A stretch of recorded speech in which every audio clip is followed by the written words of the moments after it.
আমি গতকালকেই সংবাদ পেয়েছিলাম যে এখানে আমাদের ইউনিয়ন বিএনপির সভাপতি নাসির মেম্বার ওর বাড়িতে গতকালকে একটা উত্তেজনা গোলমাল হচ্ছিল এবং সেখানে আমি তাৎক্ষণিকভাবে পুলিশ সুপার এবং সদর থানার ভারপ্রাপ্ত কর্মকর্তাদের বিষয়টা জানাই।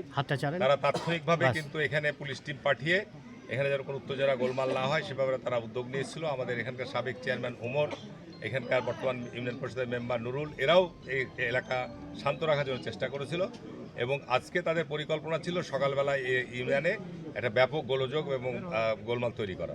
যে উদ্দেশ্য নিয়ে এখানে এই আমাদের ইউনিয়নের চেয়ারম্যান টিপু চেয়ারম্যান বর্তমান দেশের বাইরে সম্ভবত অবস্থান করছে, তার অর্থায়ন এখানে আমাদের বুলবুল সাবেক চেয়ারম্যান বুলবুল, তার ভাইরা এবং এখানকার আরও কাদির সহ আরও বেশ কিছু সন্ত্রাসী, তারা এই সমস্ত দুলাল আরও এটাকে ইনভেস্টিগেশন করলে এটা তথ্য পাওয়া যাবে। তারা এই ইউনিয়নে আমাদের এই নির্বাচনের পর বিএনপি নেতাকর্মীদের বাড়িতে হামলা ভাঙচুর অগ্নিসংযোগ করার জন্য তারা সশস্ত্র প্রস্তুতি নিচ্ছিল এবং আল্লাহর রহমত আমি বলবো যে তারা নিজেরাই বোমা তৈরি করতে গিয়ে বিস্ফোরণ ইতিমধ্যে দুজন এখানে দেখলে ডেড বডি পড়ে আছে, হাসপাতালে গিয়েছে 3 জন, আরও বেশ কিছু আলোক বাড়ি হতে সব পালিয়ে গেছে।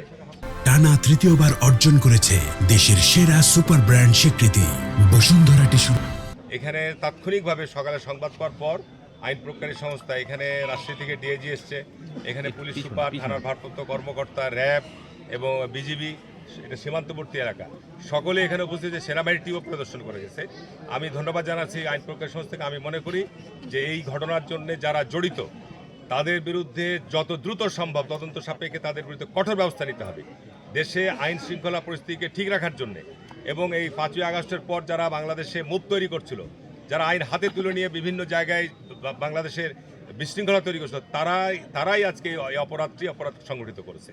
আমি অনুরোধ করব যে এখানে আইন প্রজ্ঞারী সংস্থা এই ব্যাপারে আমি মনে করি যথেষ্ট তৎপর আছে এবং যত দ্রুত সম্ভব এই বাড়ির যারা মালিক, এই বাড়ির যারা আশ্রয় দিয়েছে তাদের কাছ থেকে তথ্য সংগ্রহ করলে কারাই ইন্ধনদাতা, কারাই অর্থ যোগানদাতা, সব কিছু তথ্য বেরিয়ে আসবে।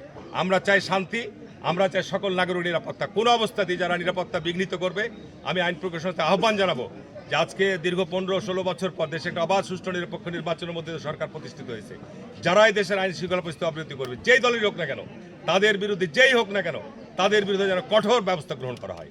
না হলে দেশে জনগণ নিরাপদ থাকবে না, আতঙ্ক বিরাজ করবে। এইটির ব্যাপারে আমি মনে করি যে বর্তমান চাঁপাইনবাবগঞ্জে মাঠ পর্যায়ে যে প্রশাসন রয়েছে তারা এই ব্যাপারে যথেষ্ট তৎপর। আমি তাদেরকে আন্তরিকভাবে ধন্যবাদ জানাচ্ছি। কারণ অন্য কিছু না, নির্বাচনে যারা ধানের শীষের পক্ষে কাজ করেছে তাদেরকে আক্রমণ করার জন্য, তাদের বাড়িঘরকে আক্রমণ করার জন্য তারা এই প্রস্তুতি নিচ্ছিল প্রতিহিংসামূলক হিসাবে, অন্য কিছু।